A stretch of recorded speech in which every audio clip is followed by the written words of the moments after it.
full credit, Mark Robins did an exceptional job at Coventry. That's something we've always said. Anyone who guides a club from League Two to the top end of the Championship deserves their flowers. He's undoubtedly a Coventry City legend.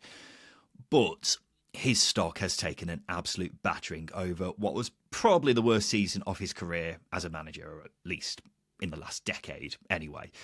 He, of course, got sacked by Coventry last November, with them sat 17th with one of the most expensive squads in the division.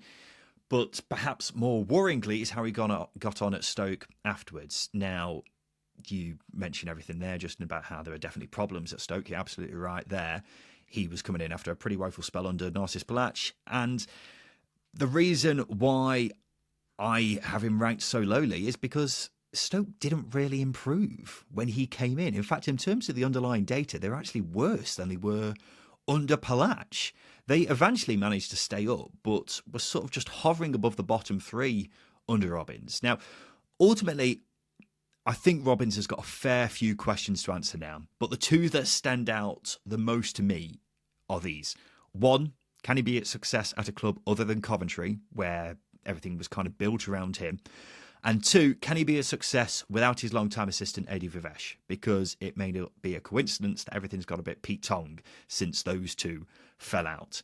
And that's why I've got more question marks about Mark Robins as a manager now than I ever have done in the past.